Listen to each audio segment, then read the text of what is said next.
messing with your head. Done kinda crazy. She's poison the daisy. And people say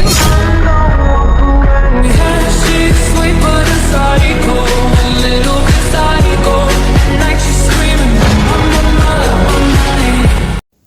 Saya akan menjelaskan tentang analisis biaya volume laba. Analisis biaya volume laba adalah alat manajerial yang digunakan untuk memahami hubungan antara biaya, volume penjualan, dan laba. Analisis ini membantu perusahaan dalam perencanaan keuangan, pengambilan keputusan strategi, dan evaluasi kinerja dengan menyoroti bagaimana perubahan dalam biaya, harga jual, dan volume penjualan mempengaruhi laba perusahaan. Terdapat beberapa dasar analisis cost volume laba, yaitu yang pertama, margin kontribusi adalah selisih antara pendapatan dan cost variabel. Terdapat dua hal penting dalam pengertian margin kontribusi, yaitu biaya-biaya yang harus dipisahkan antara biaya variabel dengan biaya tetap. Dan untuk kepentingan manajemen, laporan yang disajikan tidak mengikuti cara penyajian menurut standar akuntansi keuangan yang berlaku. B. Rasio margin kontribusi dan rasio biaya variabel. Perbandingan antara jumlah margin kontribusi dengan pendapatan menghasilkan rasio margin kontribusi. Rasio ini akan bermanfaat bila digunakan untuk mengamati perubahan margin kontribusi akibat perubahan jumlah atau rupiah pendapatan.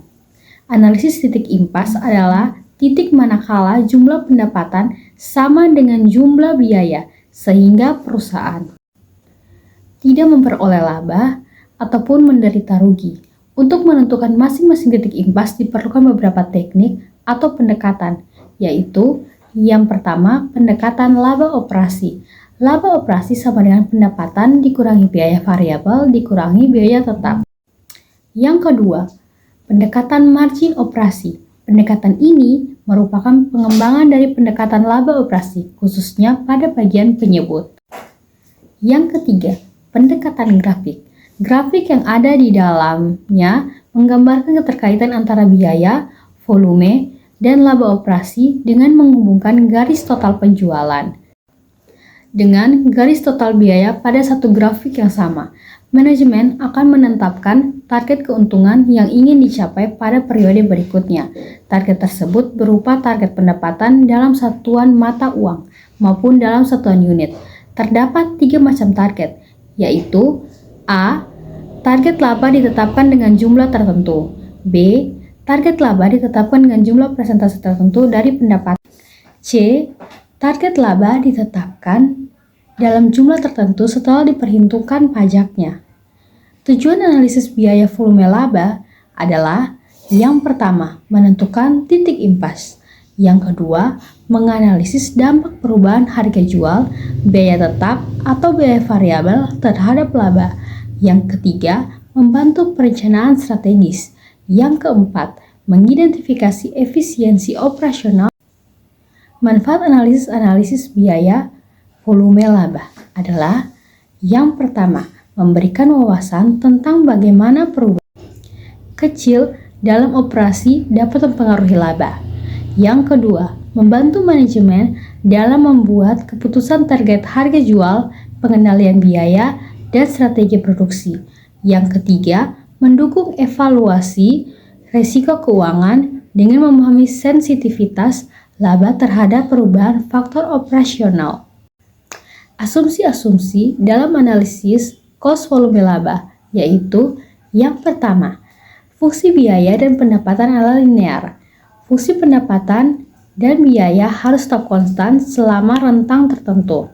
Namun, kenyataannya fungsi-fungsi tersebut seringkali tidak bersifat linear, yang mana dapat membentuk kurva atau bahkan bertahap. Sehingga perusahaan sebaiknya mempertimbangkan berbagai kemungkinan tentang penjualan dan produksi, karena jika rentang relevan telah diidentifikasi, maka hubungan biaya dan harga jual diasumsikan telah diketahui dan bersifat konstan. Yang kedua, harga dan biaya dapat diketahui dengan pasti. Hal ini disebabkan karena adanya perubahan pada suatu variabel, maka akan berdampak pada hal lainnya. Dalam kenyataannya, perusahaan jarang dapat mengetahui dengan pasti atas harga, biaya variabel, dan biaya tetap.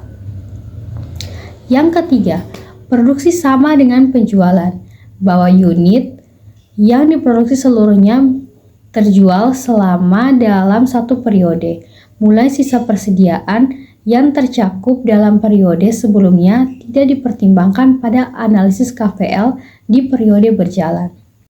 Yang keempat, bauran penjualan bersifat konstan. Ketika perusahaan memproduksi produk tunggal, bauran penjualan yang terjadi akan bersifat konstan, namun tidak jika diproduksi. Yang diproduksi We had a shit, sweet but a cycle, a little